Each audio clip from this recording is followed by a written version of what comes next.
It's 6 o'clock, so we're going to go ahead and get started. Welcome, everybody, to the Wednesday, August 3rd, 2022 formal meeting of the Iowa City Planning and Zoning Commission. Commissioners in attendance presently are Sines, Townsend, Craig, Hench, and Elliott. Nolte and Padron are absent at this time. If anybody comes in late, I will state that they arrived for the minute taker.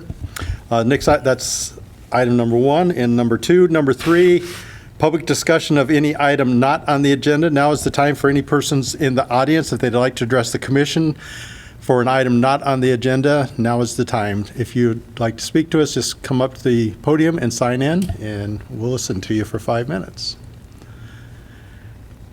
Seeing no one approach, we'll go on to item number 4.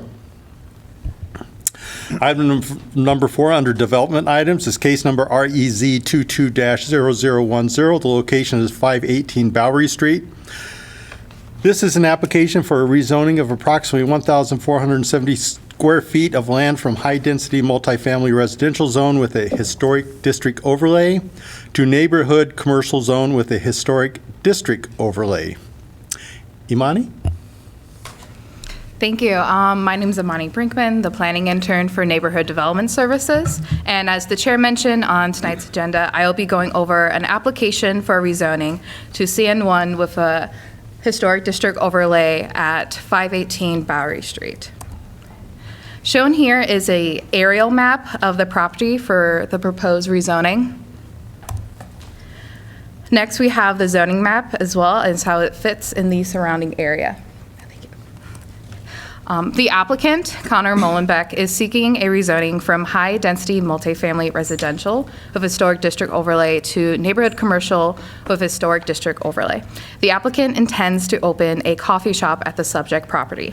The building was originally constructed sometime between 1856 to 1864 as a grocery store, and the property has continued to be used for non-residential purposes on the ground floor throughout its existence. Here's a brief history of the timeline of the property. In 2012, the historic designation was designated for the building, and that protects the building from demolition as well as exterior modifications that would diminish its historic integrity. In 2012, it was also granted a special exception to allow for sales-oriented retail use. In 2013, a special exception application was submitted to convert the sales-oriented retail use to a coffee shop. The application was ultimately withdrawn. In 2016, it was granted a special exception for general office and commercial retail. And today, since the building has remained vacant for over a year, the property has lost its non-conforming use status and cannot receive a special exception for a different non-conforming use. Right now, the current zoning is high-density multifamily residential, which is dwellings and group units, group living quarters near the university and downtown, but the zoning does not allow any single-family or duplex dwellings. The zone allows as provisional use hospitality-oriented retail, such as hotels, guest houses, meetings, or event facilities, but does not allow any other any other retail or commercial use.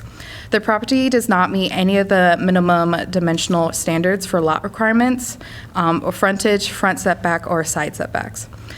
The proposed rezoning is neighborhood commercial with historic district overlay, and that encourages neighborhood shopping areas that are conveniently located. It allows uses that are restricted in size to promote smaller neighborhood serving businesses and to limit adverse impacts on nearby residential areas. Unlike the RM44 zone, the CN1 zone does not have any minimum lot area requirements nor a minimum frontage requirement. For the historic district overlay, the property is a local historic landmark and is listed in the National Registry of Historic Places. And so any changes to the exterior would require review by Historic Preservation Commission. The historic district overlay will still apply if the underlying zone is changed to CN1.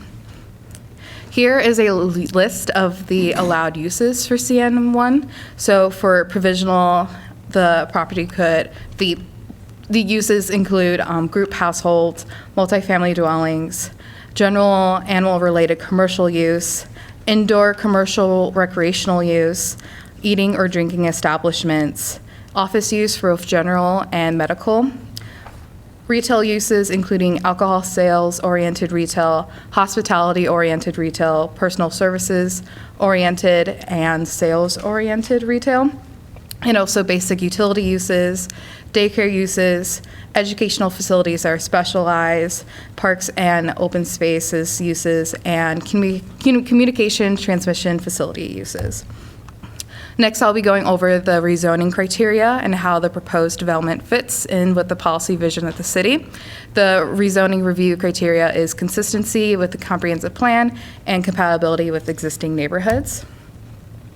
So with the comprehensive plan, it has the area as 25 and over dwelling units per acre, but there is also language in the comprehensive plan that encourages sustainable and walkable neighborhoods, envisions neighborhood commercial uses as contributing to the quality of life within neighborhoods, and the growth of existing locally owned businesses and infill development.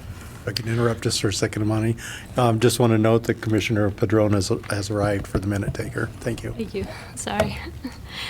This is the Central District Plan's future land use map, and it has the area as high-density multifamily redevelopment. But due to the subject property's local landmark status, demolition of the building will not happen unless the building was structurally unsound. The Central District Plan does acknowledge several properties that are originally developed with buildings that served as neighborhood commercial grocery stores and have remained over time as non-conforming commercial use. The Iowa City Historic Preservation Plan also has language to support this, specifically Goal 2 and Goal 5 of their plan that includes protect historic resources through efficient legislation and regulatory measures and adopt strategies to conserve historic neighborhoods with reflecting their organic development, historical roles and traditions, modern needs, and economic health and stability. This property has been now going on to compatibility of existing neighborhoods. This property has contained a grocery store, retail businesses, and offices, all of non-conforming uses. These previous uses were compatible with the surrounding neighborhood character, and the building being in a high-density area allows for pedestrian traffic for people who live in the immediate area. Given its closeness to residential uses, staff recommends a condition that commercial uses may not be open to the public between the hours of 10 p.m. and 7 a.m. This helps to ensure the commercial use of the property remains compatible with nearby residential properties and to minimize activities that may be injurious to the use and enjoyment of residential uses in the vicinity. A similar condition was also recommended for Deluxe Bakeries rezoning. The applicant has agreed to these conditions. As for parking, the property has 2 parking spots. Depending on the floor plan, which is yet to be determined, the proposed use could require 4 off-street parking spaces. Staff has notified the applicant that the property is eligible for a parking reduction via special exception due to its local historic landmark status, and one may be needed for the proposed coffee shop. As for traffic, any business on this property will have to rely on customers coming on foot or bike from the surrounding neighborhood. The neighborhood has easy pedestrian and biking access and is close to university and downtown.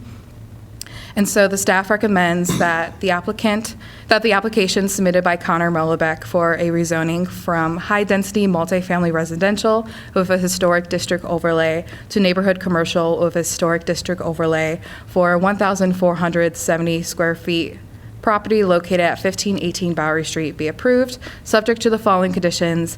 Any commercial use may not be open to the public between 10 p.m. and 7 a.m.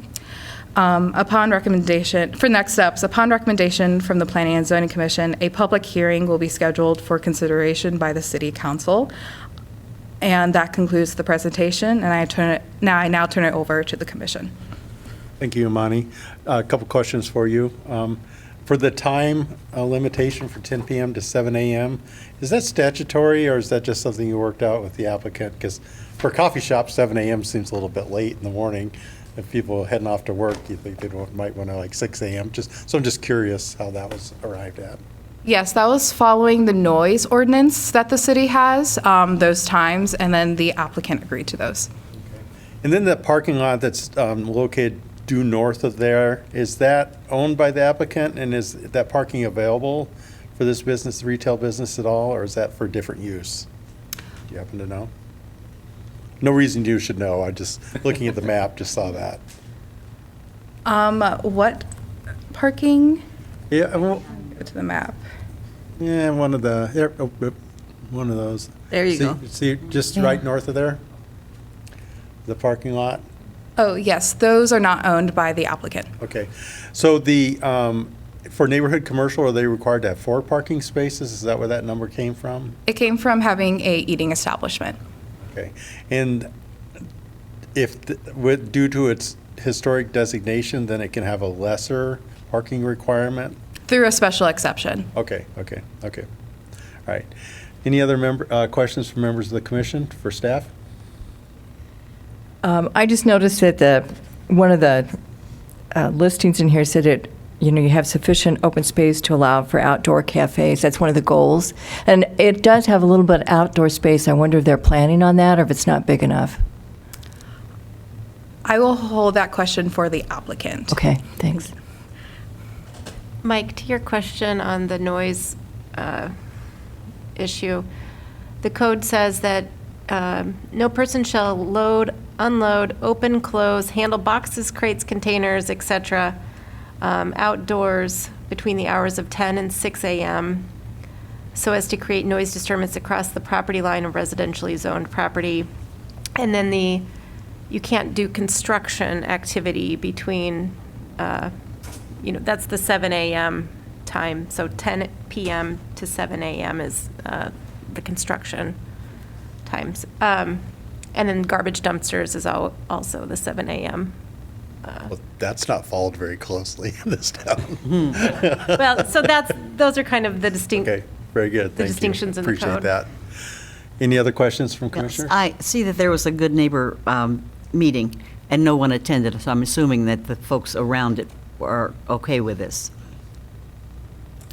There was no one at the Good Neighbor meeting, correct? Yes. Okay. All right. Anyone else for questions? No, I just had, when I read the application, I had the same comment that, 6 a.m. would be nice for a coffee shop, but I understand if we're, in a neighborhood. If the commission wants to change the condition to 6 a.m., that could be a recommendation. We'll ask the applicant when the applicant comes forward. All right. Anything else for Amani, for staff? All right, thank you very much. We'll open the public hearing. Now is the opportunity for the first person we'll ask to come up as applicant or the applicant's representative. And say, yes, sir. You'll just come up to the podium and give us your name. Now's your opportunity to address us, and we'll ask you a couple questions probably. Hello, my name is Connor Molenbeek. I am the applicant. All right. Connor, first question about the time. Would you rather open at 6 o'clock? It just seems rather late. But I mean, if you're fine with 7 o'clock, I mean, that's cool. But I mean, I'm not a coffee drinker, but it seems pretty late for people who want to. Yeah, no, that is a great question. We currently open at 8 in the Ped Mall. However, 7 to 7:30 is ideal. We are not against opening after 7, as we kind of seen. A lot of our business doesn't start until 8:30 or 9, as is already. So, obviously, Students. Yeah. Exactly. That's why you're not awake at that time. Yeah. So, Students and retired people can get their coffee at 8:30 at night. but yes, probably 7:30 in between 8 as well. Any questions for the applicant? Outdoor space? So right in front of the building, there is a little bit of outdoor space. I believe it will operate in between 4 and 6 seats right in front of the building. Depending on what we can do with the back, there is a potential to do that as well. But the front is our main objective right now. Any other questions? All right, thanks, sir. Appreciate Awesome. it. Thank you all. This is a public hearing. Is there anybody in the audience that'd like to address the commission on this application?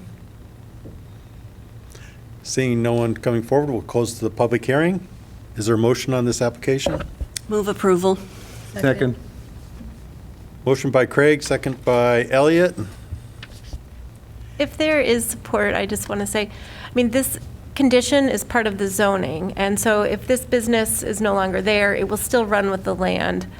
And so if you are inclined to go earlier, I think that's consistent with the ordinance, and it may allow more flexibility for other businesses that may come in. So I would agree. if that's part of your, that would just be my recommendation, I guess, to, Okay, is it proper for me to amend my motion then to include Sure. an allowable opening time of 6 o'clock? So your motion is to approve the application and to add a condition that the commercial use may not be open to the public between 10 PM and 6 AM. That's correct. Is that okay with the second? So that's the motion and the second. Discussion? Well, I just wanted to say, I'm very excited to see something going back in this building. It was sad to see it sit empty. I think this is a good use for it. You know, I went in there in the early 70s, New Pioneer Co-op with my beard on bread book in hand to buy flour out of the bulk bins. So lots of memories attached to that building. I wasn't aware it had been New Pine, so I thought it was kind of cool when I read that, so very interesting. I think it's a perfect use of neighborhood commercial, and I support it. I would agree. Very exciting. All right. All those in favor signify by saying aye. Aye. Those opposed signify by saying nay. Hearing no nays, the motion is approved 6-0. You're good. Next item on the agenda is item number 5. This is case number REZ 22-0001 and SUB 22-0001. The location is east of Camp Cardinal Boulevard and west of Camp Cardinal Road. This is an application for a rezoning of approximately 27.68 acres of land from interim development research park zone to low-density multifamily zone with a planned development overlay, and an application for a preliminary plat of Cardinal Heights, a residential subdivision with 22 duplex lots in one multifamily lot. Esther, is this yours? All right. Good evening. My name is Esther Teter. I'm an associate planner with the city. I will be presenting case number REZ 22-001, and the city's senior planner will present SUB 22-001. The city received an application to rezone approximately 27.68 acres of land from interim development research park to low-density multifamily zone with a planned development overlay, OPD RM12. Here is an area of the site. The site is east of Cardinal Boulevard and west of Cardinal Road. The subject property is currently zoned IDRP. North of the site is zoned RS8. To the east is RS5 and IDRS, and west of it is RM12 with a planned development overlay. Here are some photos of the site. The upper right photo is looking towards Cardinal Boulevard, and below it is Deer Creek Road, which the applicant is proposing to extend to provide access to the development. The current site is zoned IDRP. It allows only plant-related agriculture. It also pauses development for a property until a preferred use can be identified. The proposed zoning is for 27.68 acres of land to low-density, single-family residential with a planned development overlay.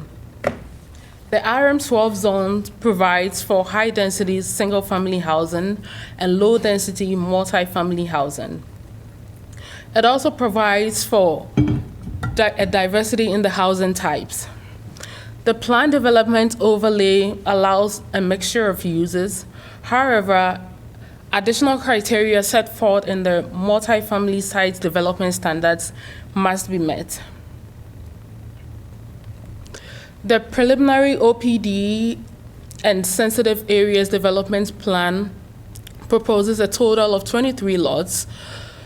The applicant is proposing 22 duplexes, 4 townhomes, and 30 multifamily units. The 4 townhomes and 30 multifamily units will be located on Lot 23, and the 22 duplexes will be located on lots 1 to 23. The development is also proposing a cul-de-sac and one loop street for traffic circulation on the site. The preliminary SADP also includes woodlands, wetlands, and slopes.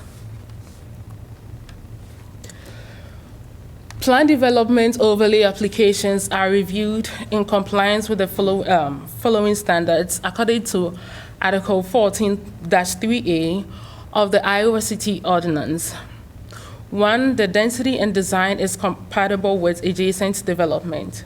2, the development will not overburden existing streets and utilities. 3, development will not adversely affect views, property values, and privacy. 4, land use and building types will be in the public interest. The rezonings are also reviewed according to these 2 criteria. 1, consistency with the comprehensive plan. 2, compatibility with existing neighborhood. The first criteria is density and design is compatible with adjacent development. The OPD RM12 zone allows 15 dwelling units per acre. The applicant is proposing 3.1 dwelling units per acre. The development will be for 78 dwelling units for the entire site. They are also proposing 2 family uses, which are duplexes, multifamily uses. This will be an extension of the existing duplex and multifamily developments in the area.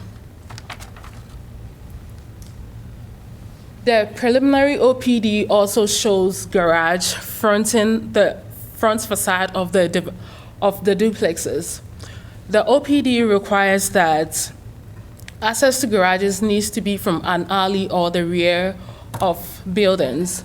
However, if the garages are accessed from the front of the buildings, they need to be recessed in order not to dominate the streetscape. The applicant is aware of this, and it will also be checked at building permitting and site plan stage. Here is a rendering of the proposed 30-unit multifamily building.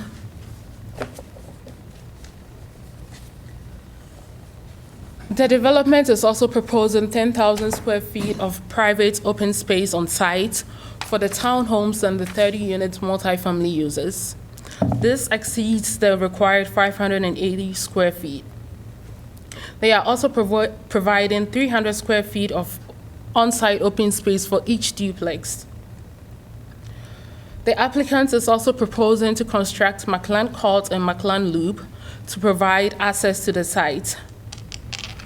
Development will be accessed off Concordnor Boulevard through the extension of Deer Creek Road. A secondary access will be provided by Concordnor Road in future when it is constructed. A traffic circle will also be constructed at that time. As a condition of the rezoning, staff is recommending that prior to the issuance of building permits, the owner contributes 50% of the cost of upgrading Concordnor Road to city standards. This 50% will include the traffic circle at the intersection of Deer Creek Road and Concordnor Road. The subject property is also serviced by both sanitary sewer and water. The stormwater management requirement is being met in the existing stormwater regional detention basin west of Concordnor Boulevard. The development is also proposing a new stormwater management detention basin in Outlot B. The site will be accessed through the extension of Deer Creek Road and connect to both Concordnor Boulevard and Concordnor Road when it is constructed in future.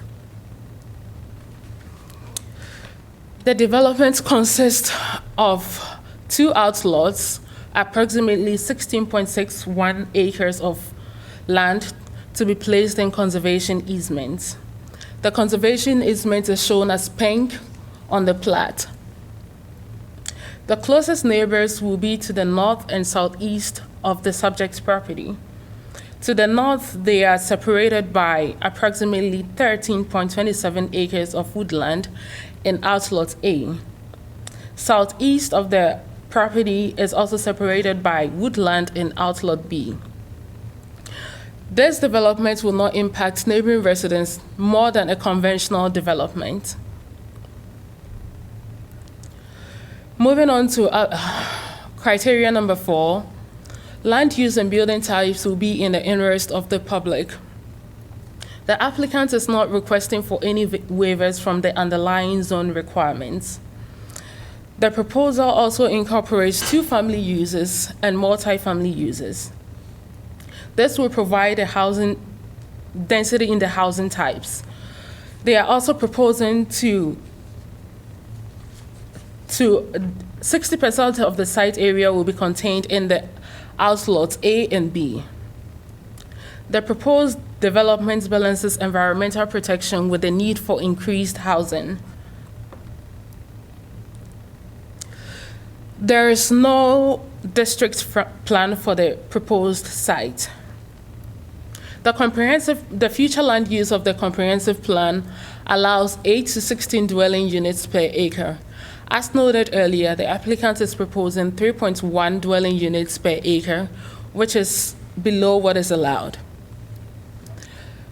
The comprehensive plan also encourages diversity in the housing types. The applicant is proposing two-family uses and multi-family uses.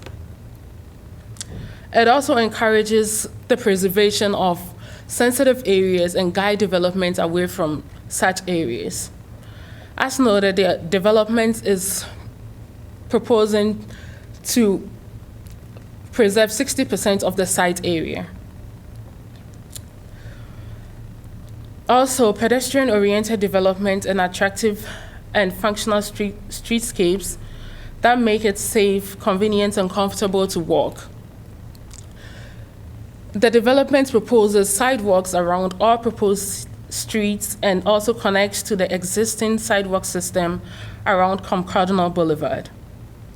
The comprehensive plan discourages cul-de-sacs. However, it is proposed due to sensitive features on the site. The second and final criteria is compatibility with the existing neighborhood. To the north of the site, there are duplexes, which the applicant is proposing to have duplexes. To the east side, there are multifamily uses, and to the west is the Grove site, which will provide for new multifamily buildings. The applicant is proposing to provide duplexes and multifamily uses. The proposed development is proposing to impact wetlands and man-made slopes. Hence, a Level 2 sensitive areas review is required by the Commission and City Council. The sensitive areas ordinance requires a 100-foot buffer between wetlands and developments. Wetland buffer averaging may be permitted when necessary and as justified by a wetland specialist. The applicant is proposing a wetland buffer averaging to the northeast wetland to accommodate leveling of some lots. The applicant is also proposing a wetland reduction buffer for the southeast wetland. This also needs to be justified by a wetland specialist. The site consists of approximately 0.90 acres of wetland, and 0.059 acres are proposed to be disturbed. The applicant is proposing to mitigate the wetlands on site by the ratio of 1:2 for the northeast wetland and 1:1.5 for the southeast wetland. The site also consists of critical slopes, of which there are 7.55 acres of critical slopes, of which 1.46 acres are proposed to be impacted, which is 19.3%. The city code allows up to 35% of disturbance. There are also 1.26 acres of protected man-made slopes, which 0.13 acres will be impacted. The site has 22.9 acres of woodland. The proposed development will impact 12.87 acres, which is 55.8%. An additional 3.43 acres will remain unimpacted, but will be located in the 50-foot woodland buffer area. A total 10.12 acres of woodland would be preserved, which is 44.2%. The required woodland retention rate is 20%, which this development is above. Staff reached out to the state archaeologist, and it was noted that a study was conducted in 2004, and there are no current concerns with the site.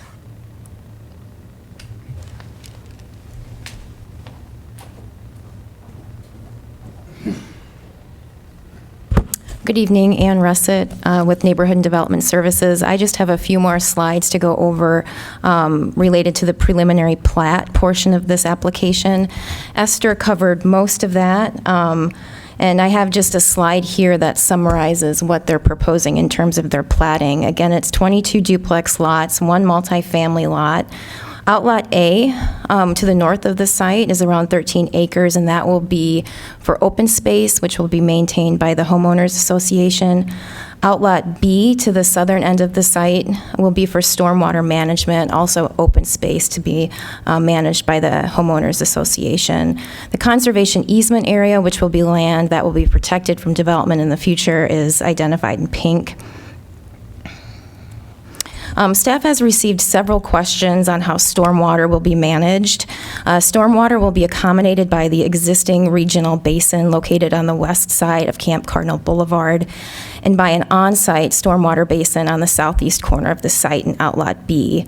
This is an image that was prepared by Hall & Hall Engineering to show the location of the site that will drain to the on-site basin. That is shown in the southeast corner of the site, outlined in black here, and kind of shaded in gray. So this is the area that will drain to the southeast corner of the site in the on-site basin.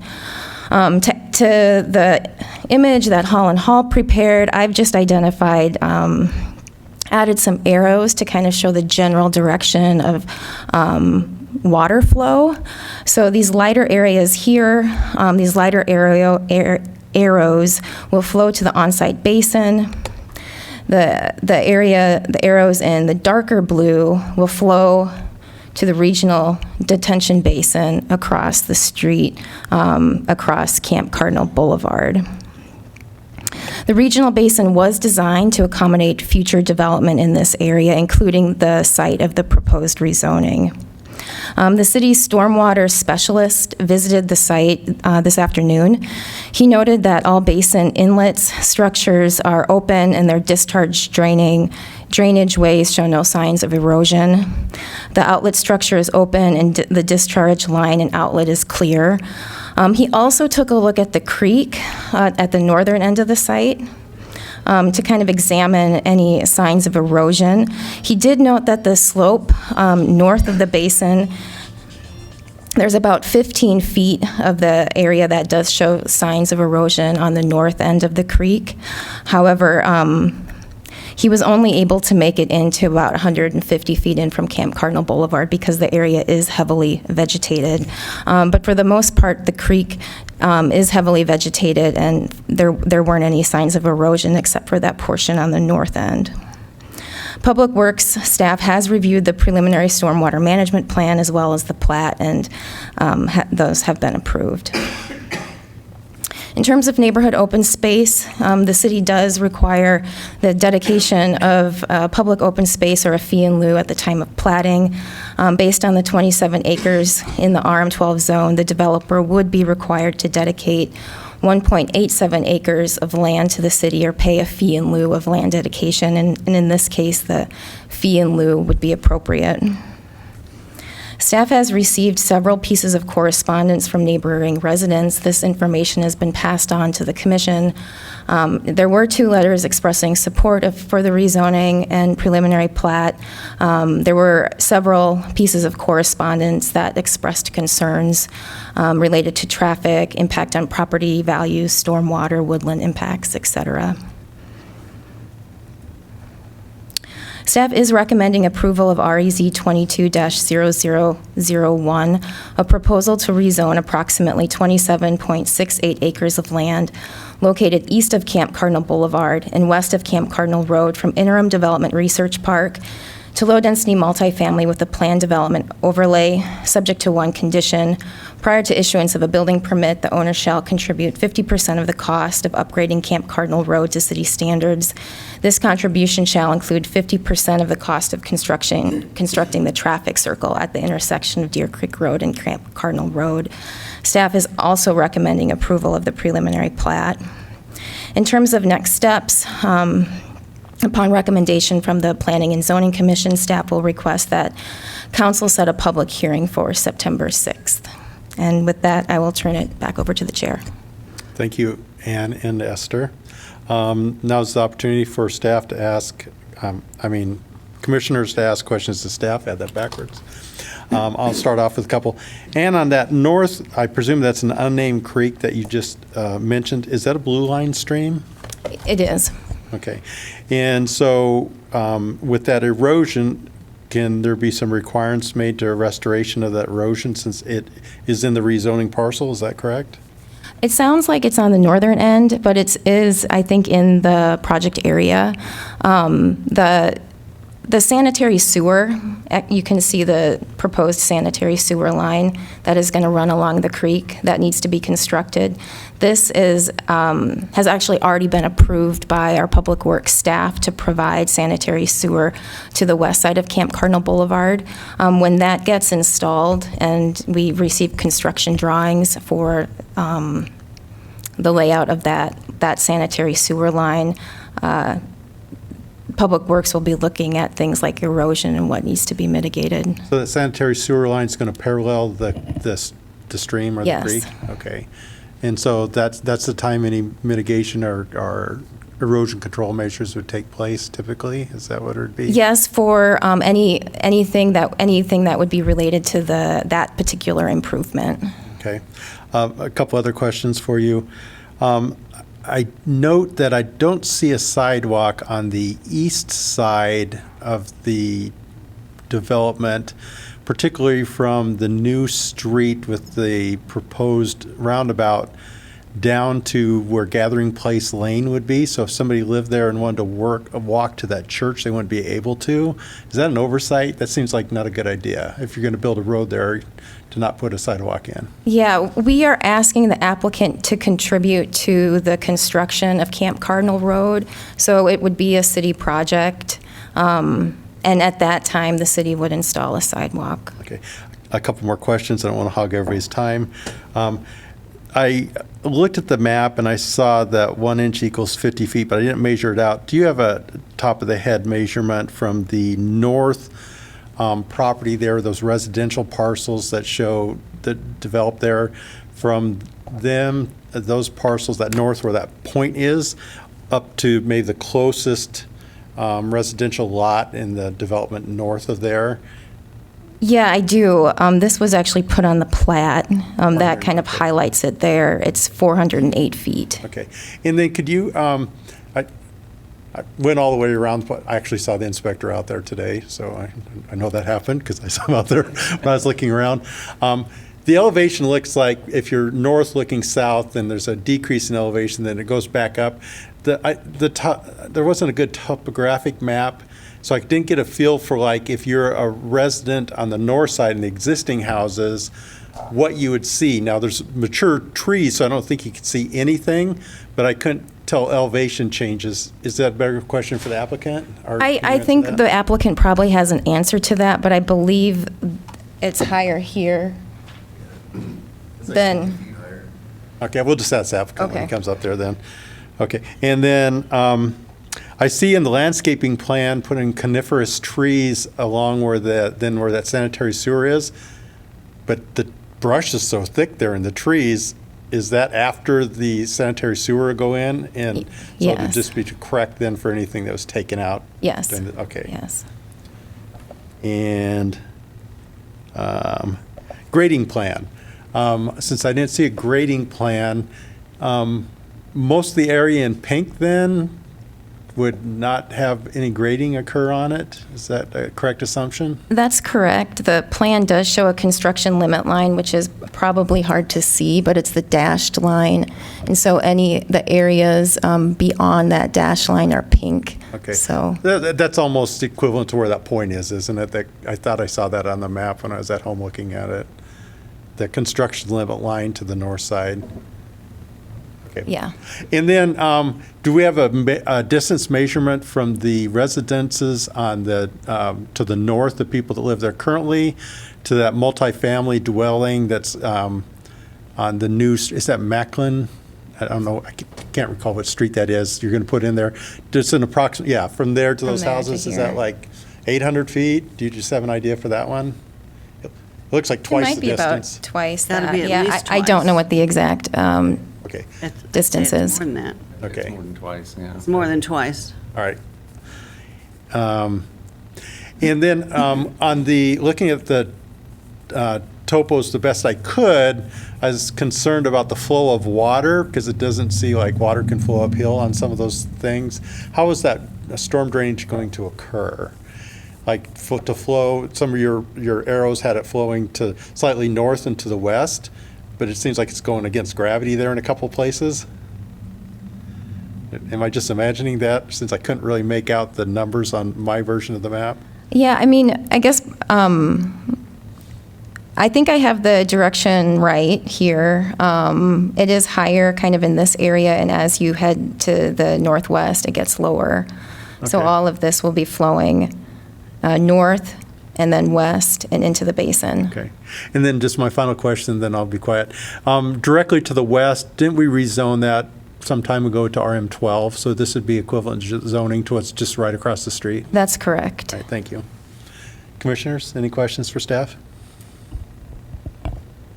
I have a question. I don't know if this is just an oversight or what the deal is, but it keeps referring to 22 duplex lots and one multifamily lot.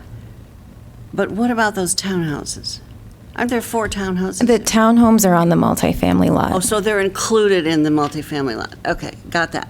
Okay, and just for a little bit of history, you know, I'm sympathetic to people, and it was evident from some of the comments that we got that say they were told certain things when their homes were built about zoning. Could you, in our packet, it explained a little bit about what this is currently zoned and why things are zoned that way, that it's sort of a holding place for development to come because the area wasn't ready because of infrastructure for development at the time.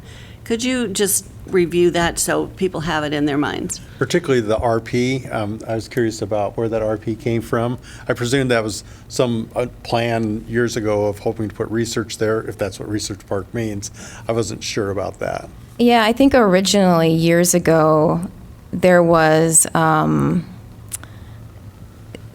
the thought in planning circles and in communities that there would be a lot of need for research parks, and this area was kind of identified as an area that could have a research park in the future. As the area developed, though, it became clear that that was not Residential. likely, and residential continued to happen. Research parks are basically a thing of the past. You don't see them being developed often anymore. Everybody's at home in their comfortable pants. And just for clarification, so anybody watching this or in the audience, the interim development really is just a holding label. It is never meant to be perpetual, is that correct? Yeah, most of our interim development zones ultimately get rezoned at the time of development. Right.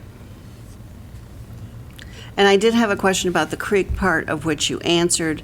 the erosion being down the road, say this, if this moved ahead, and if there was some mitigation of the current erosion that's in the creek, after that, if the erosion were to occur, I assume is it the homeowner's responsibility when a creek, like, it just made me curious about, so Ralston Creek runs through a great deal of Iowa City. When there's erosion on Ralston Creek, who has to fix it? Yeah, I guess it depends on where we're talking. If it's through Hickory Hill Park, it's probably on the city. If it's on a private property, it would be Okay. the private property owners. I have another question. In one or two of the letters, there's concern about maybe common areas or trees that were cut down and were never removed. And I presume those were in areas that were controlled by the HOAs. Anybody that's a regular listener to us know that we've always had concerns about HOAs who maybe HOAs are and outlots. Yes. And taking care of them. taking care of them. And so I just want to point out that that's a concern to members of the public that we have of HOAs who don't live up to their obligations that they obligated themselves to and do the preventative maintenance that needs to be done in these areas. Anyway, other questions from members of the I commission? have one. So there is this building that says that has the 30 units, right? And in the floor plan, it shows like a 3-story building. But then on the elevation that you show, it's a 4-story building. They would only be allowed to be 35 feet. It would Okay. be no more than 3 stories. Okay. I'm I'm just, assuming. yeah, it does show 4, you're right. They couldn't build 4 stories. Good catch. And they would be more than 35 feet? That's the maximum height in the zone, is 35 feet. And I'm assuming in those 78 units, there is no affordable housing. Not that I'm aware of. Any other questions from members of the commission? Will people on Ryan Court be able to see these buildings? I couldn't tell you that. We don't really have any type of visual study that was done. Additional questions? Seeing none, we'll open the public hearing. Thank you, Ann and Esther. If the applicant or the applicant's representative would come forward, now is your opportunity to speak at the public hearing.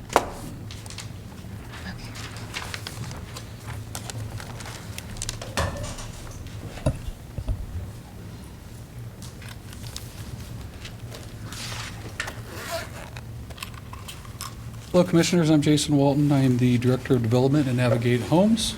Good evening. Evening.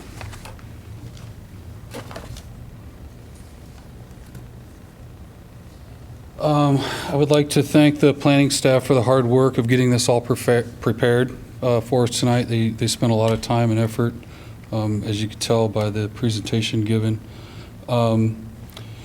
I've read the report prepared by the staff, and I agree, and on behalf of Navigate Homes, I would ask the Planning and Zoning Commissioners to approve this plan as is, as followed by the city's zoning ordinances. If there's any questions for me, I'd be happy to answer them now. I do have my engineer with me if there's any technical engineering questions, which I'm not qualified to answer. Well, my questions aren't very technical. They're just topographic map elevation questions. Okay. Just looking at view shed issues and distances, and so I'll just wait for your engineer. Okay? Questions for Jason? The proposed multifamily building, as I see, it's proposed as a 30-unit complex with 43 total bedrooms, so I'm assuming there's a bunch of one-bedroom units being proposed? Correct. And are these units going to be rental units or owner-occupied units? Not sure at this point. It depends on what the market shows, but it could be a variety of both.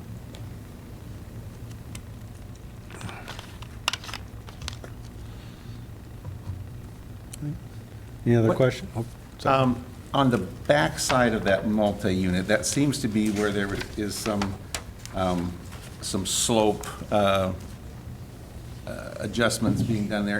Are we looking at a retaining wall fairly substantial retaining wall there, or what's being proposed there On the back side of the 30 unit? on the north side of the 30 unit? North side of the 30, I'm sorry, yes, Yep. it would be the north side, which would be the back side. Yep. Yeah, I get those mixed up. Yeah, so there has been some discussion on that, and the plan does show it. It's so small on my plan, I cannot see it. But it does show a retaining wall on the back side of that building where there's parking. On the edge of the Parking lot is? lot there? Yes. Yeah, okay, that's what I thought maybe that was. Do you have any sense of, and maybe this is a question for the engineer, any sense of how tall that retaining wall is? Not off the top of my head. I want to say it was, if I remember, we've thrown around a lot of different concepts on this property. I want to say it was maybe 8 foot, but I can't be certain at this time. And I don't know that we have anything actually pinned down in terms of exactly what it will be at this time. But it'll be an engineered retaining wall. So. Any other questions, members of the commission? Seeing none, thank you, Jason. Okay, thank you very much. And your engineer, I guess, is up next?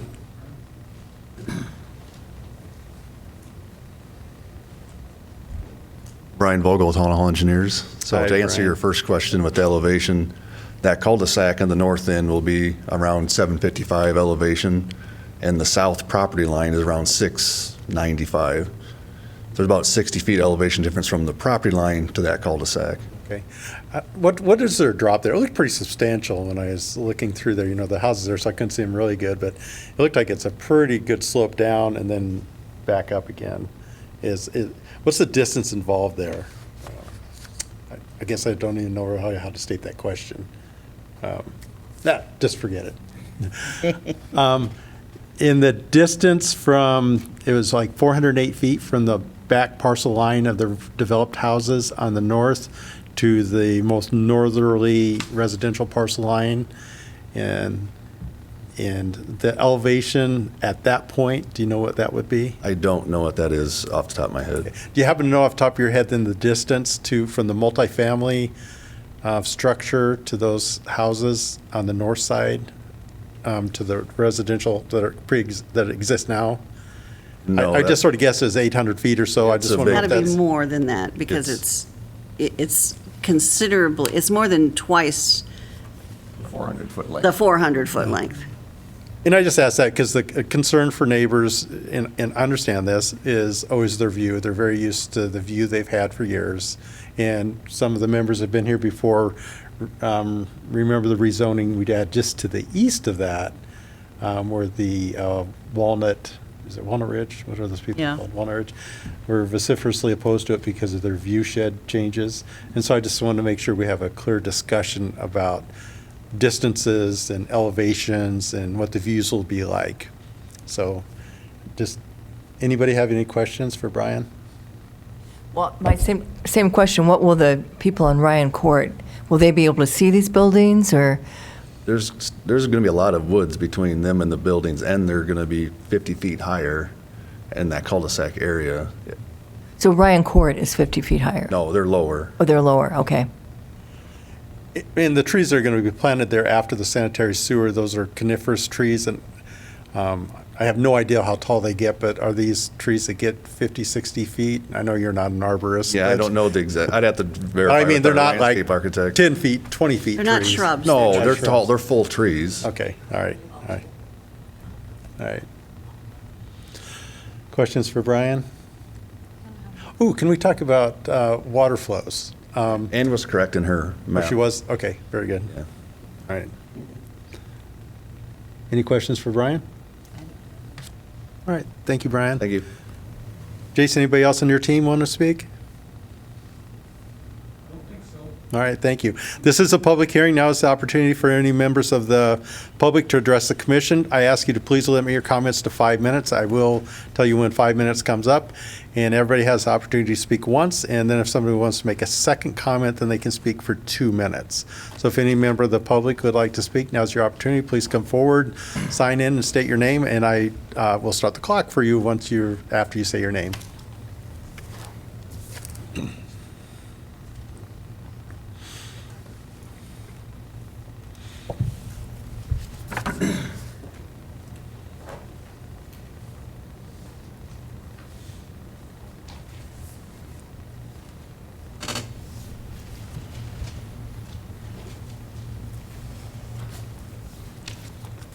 Good evening. My name's Dan Fishburne. Hi, Dan. And I reside with my wife Cindy, who's here with me tonight at 832 Ryan Court.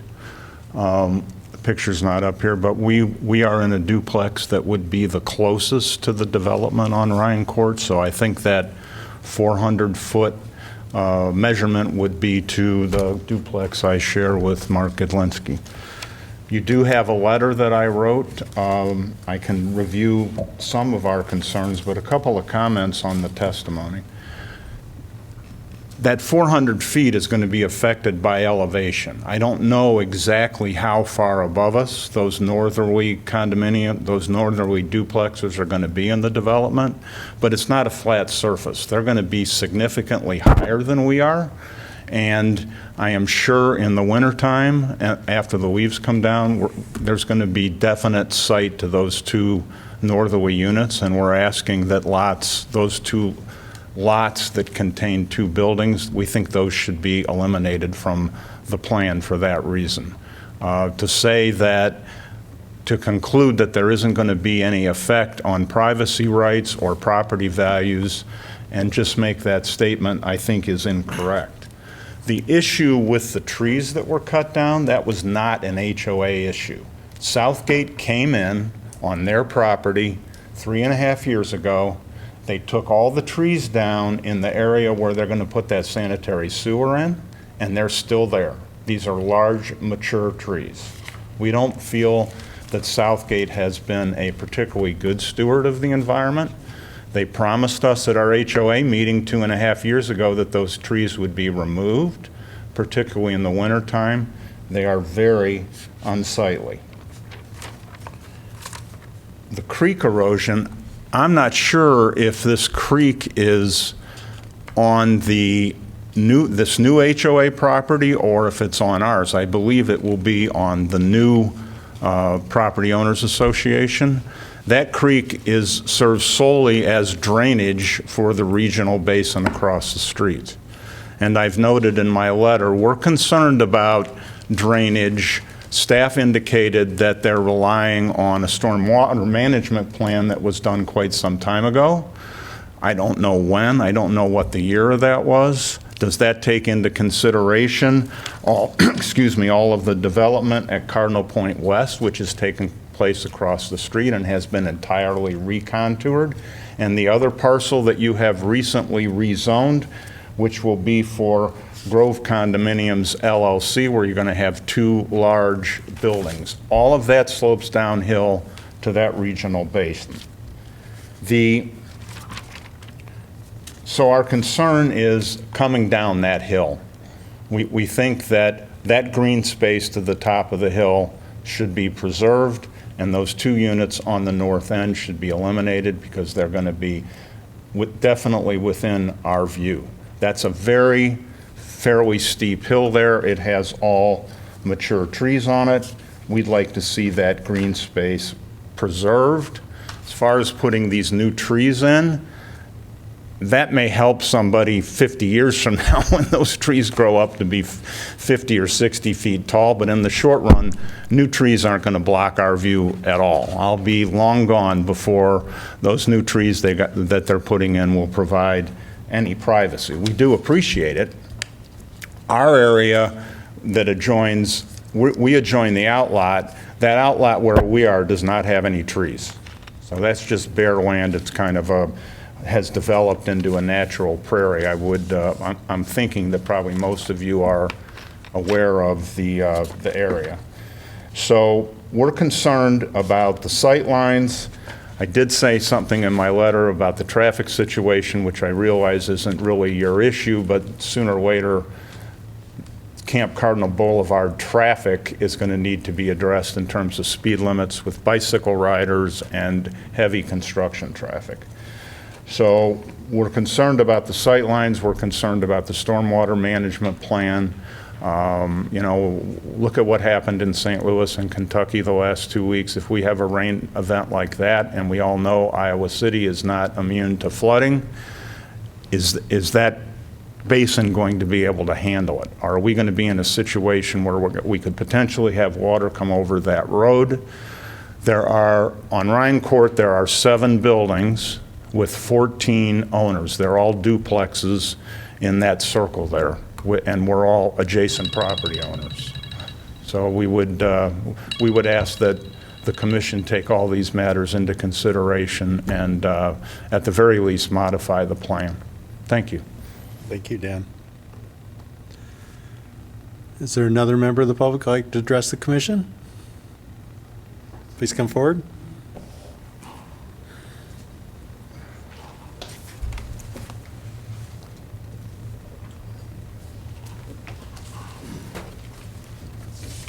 Sorry, I have a long last name. That's fine.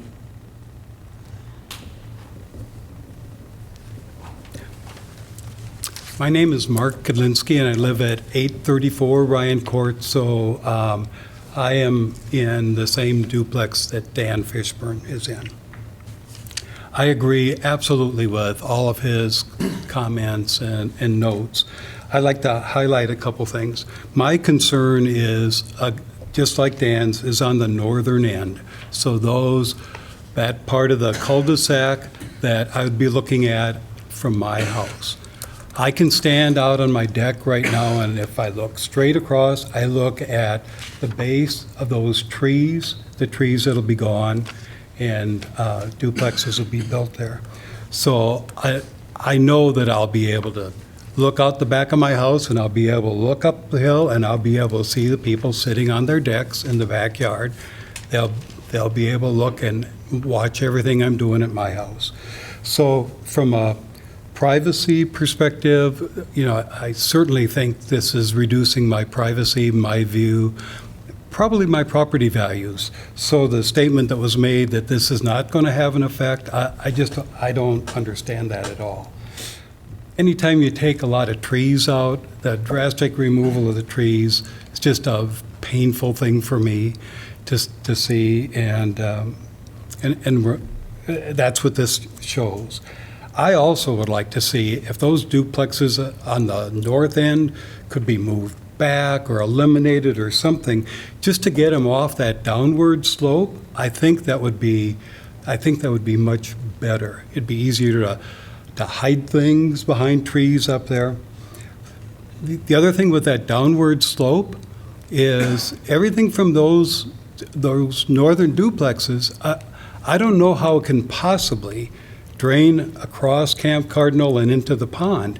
It's going to run right down it's going to follow gravity down into the creek and further cause either some erosion of that area or, you know, runoffs of whatever, fertilizer and pesticides. That's all going to come right down the hill. I don't know any way to defy gravity. So maybe I'm missing something, but I've got this image of houses on a hillside out in Los Angeles, and they're overlooking everybody else. That's what I think we're going to end up with from what I see in my neighborhood. So those are my main points. I'd like to see if that plan could be moved a little bit, or those properties moved back south to get them off that downward slope. The one thing that hasn't been brought up, and I don't know enough about this, is we've heard over the years that there is a Indiana bat that is an endangered species that's on that property. I don't know if that's still there. I don't know who monitors that, and I don't know what the effect of this development is.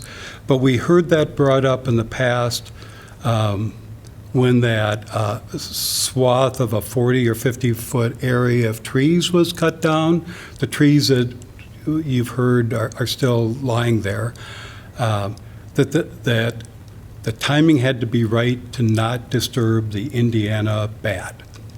So I don't know if you have resources to take a look at that, but it's a concern that was brought up and then never mentioned. Otherwise than that, I agree with all of Dan's other points. Thank you. Thank you, Mark. Any other members of the public that would like to address the commission? Now's your opportunity. Anybody? Everybody's welcome to speak.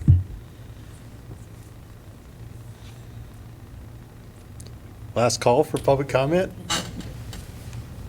You have anything to say? We want to hear from you. All right, we'll close the public hearing. May I have a motion on this application, please? I would move approval. I second. Motion by Sines, and I think a second by Craig. Was that correct? Oh, Townsend? We sound so much alike. Motion by Sines, second by Townsend. Discussion? Why is everyone looking at me? Well, You made the motion, you get to talk first. by Robert's Rules of Order, that how the it person who works? makes the motion Oh. has the right to speak first. I don't think I that's haven't, right. I haven't, Okay. I haven't, That's actually true. I haven't read my I updated believe Robert's you. rules lately. That's Well, all I you had. assumed it was because you knew I was going to have a few things to say. So,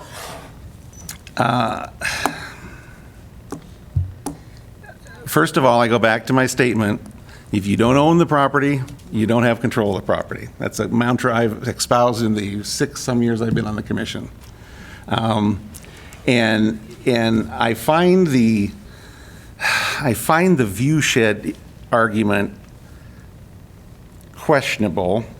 I might note that the poor people on top of the hill in the new duplexes will have to look down at the back of the duplexes at the bottom of the hill. And I don't quite know how that's any different. Again, the removal of trees, I will say I do agree, the concern I've noted before of Southgate's stewardship of some of the properties they have and some of the disturbances they do does annoy me. It is probably within their right as a property owner to do it, but it does annoy me. The distances here, 400 to 1,000 feet of distance between the new units and the old units. I mean, that's a huge amount of distance. I have about 40 feet between me and my neighbor in the back. And to expect a property owner or a developer to, I mean, they're already sacrificing, and I think rightfully so. They're developing in the manner of a conservation development that we are usually look favorably upon, where we try to condense construction into smaller areas in order to preserve larger areas of natural space, and I think that they're doing that to the T on this development. The stormwater access across Camp Cardinal, I hear what they're saying, but I seen this, there seems to be in one of the slides, in one of the graphics that we have, it appears to me that there's already an existing stormwater connection underneath Camp Cardinal Road from the east side to the west side towards the bottom of the hill where Ann's little arrow ended, basically, about where your arrow ended. So I don't think it's going to be running overland. I think it's going to be going into stormwater sewers and being channeled through the sewer system into that basin. As far as the capacity of that basin, I don't know. It's my understanding and belief that that was designed as part of the entire master plan of that whole area, which was considered to be developed at some point. That's what we've been told. Yep, and so I would assume that it was designed, and if it wasn't, then someone will have to take care of correcting it at some point. And the only other issue I would have is on the property value issue that came up on several points, and I'm a realtor in town, and I can tell you, I don't think this will have any impact on your property value. Absolutely zero.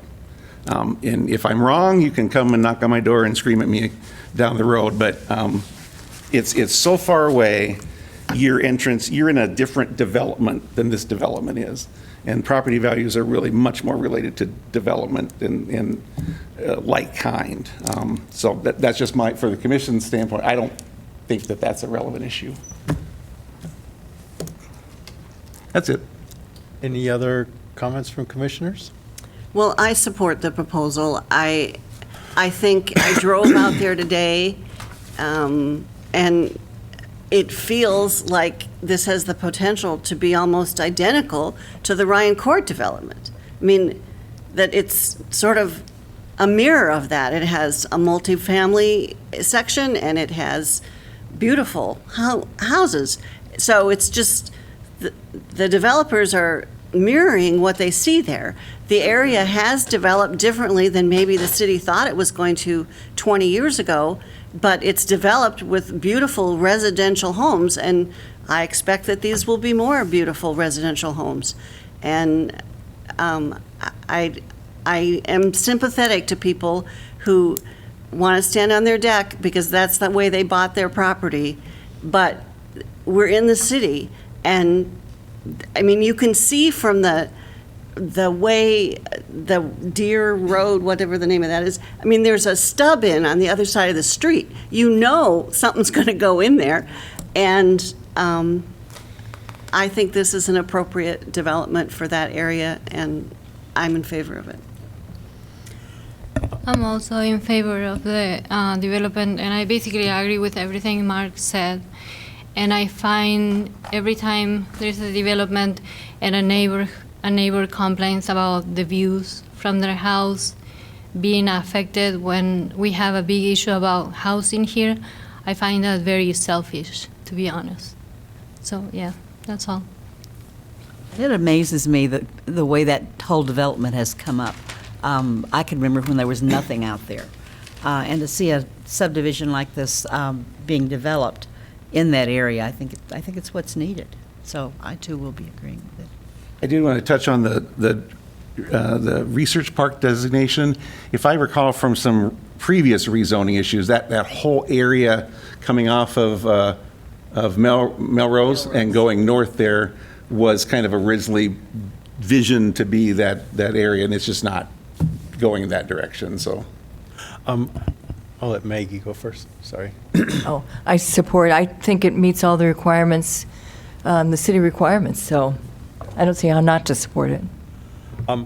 I have three concerns. One is I completely am sympathetic to people who feel like their realtor told them one thing, but looking right at a realtor who I have great respect for, their job is to sell a piece of property. They're not going to mislead you, but they're not soothsayers. They can't tell you what the zoning is going to be in the future. So I can tell you, I, for one, never promised anything like that. And most of the realtors I work with don't either. the second thing is I have a growing sensitivity to view sheds for my 8 years here, 8 years. Before it was, I'd be honest, something I didn't give much thought to because I live in town and my view shed was 20 feet to my neighbor. But I'm sympathetic to that. I do understand that. But since the nearest property is going to be 400 feet in town, that's almost unheard of. I mean, nobody's that far away from each other. All the properties on Ryan Court, I think, are just beautiful. I just love it out there. And I feel like that I had the exact same feeling that Susan had driving through there, that this development's going to mimic largely Ryan Court. And I just thought, this is going to be a great development. That's the thought I had when I looked at that. My only negative concern is water's a big deal to me, especially erosion. And so I have concerns about that unnamed creek on the north edge. And so I just asked the neighbors to keep the city and the developers' feet to the fire about that. You know, just if there's erosion occurring, hold people responsible to fix that. Because when the sanitary sewer goes through, that's when, you know, there's disruptions that occur, and it has to be put back together in a way that is natural and is aesthetic, and it doesn't have erosion. So those are my concerns. So, any other comments? The other thing is, they talked about the trees that have been there for ages that haven't been taken away, and there's several places here in Iowa City where the trees fell down during the derecho, and they're still down. So I'm hoping there's a way that as good neighbors, we could get whoever is in charge of doing that to get rid of those. I can understand the concern. Sorry. Oh, and then I believe it was Mark brought up the question about the Indiana bats. That's a limitation on when their habitat can be disrupted. So when you can cut down trees, there's some periods of times where you can't cut down the trees because that's I believe is like the breeding season of Indiana bats. And so that's that limitation of the actual taking down of trees during certain time periods. Any other comments? Seeing no other comments, all those in favor of this application signify by saying aye. Aye. Those opposed signify by saying nay. Hearing no nays, the application approves 6-0. Next item on the agenda is item number 7, consideration of meeting minutes for July 6, 2022. Are there any major additions or corrections by any member of the commission? None? Seeing none, could I have a motion? Motion to approve. Motion by Elliott, is there a second? I'll second. Second by Townsend, discussion? Hearing no discussion, all those in favor signify by saying aye. Aye. Those opposed signify by saying nay. Hearing no nays, the motion is approved 6-0. Next item, planning and zoning information. Ann. Just one item at last night's city council meeting, they approved the historic preservation code amendments, which the commission saw a couple months ago. Very good. Any questions from members of the commission for staff under the P&Z comments? Or any good news? Hey, We'll leave out the bad news because I'm really Mark excited about a himself. coffee shop on Bowery. I don't drink coffee, and I don't drink coffee. I'm won't excited walk too. over there from my house, but Have you I'm been to the- really I was very excited happy about The it. one downtown, they won't, it's all glass, for, to keep it so it's not a single-use utensil. Oh. So you take the glass, and then you can take it back and get a refill. Oh, It's that's really so nice. Yeah, it's really nice. Yeah, I should have mentioned that when he was here. Right. I was concerned when they built the coffee shop across from Hy-Vee on North Dodge in the cemetery. Oh, yeah. And Oh, yeah. it stays packed. I Yeah, was We approved amazed. that a number of years ago. I remember when they applied for it, I'm Not like, even a number of years. I approved that, and I haven't been here that long. Yeah, it was just a couple, it Haven't was been just that a a couple year or so years ago? ago. It hasn't been I that remember when long that ago. went through, I was sort of like, well, this get much At the business because this cemetery. location. Every is time I gonna- drive by there, it's full. Yeah. That's crazy. It's That's full. awesome. Love it. Anything else? Seeing nothing else, motion for adjournment. So moved. Motion by Townsend, is there a second? Second. Second by Craig. And All that those in was favor? Townsend and Craig. All those in Aye. favor of adjournment signify by saying aye. Aye. Aye. Those opposed? Hearing none, it's approved 6-0. We are adjourned.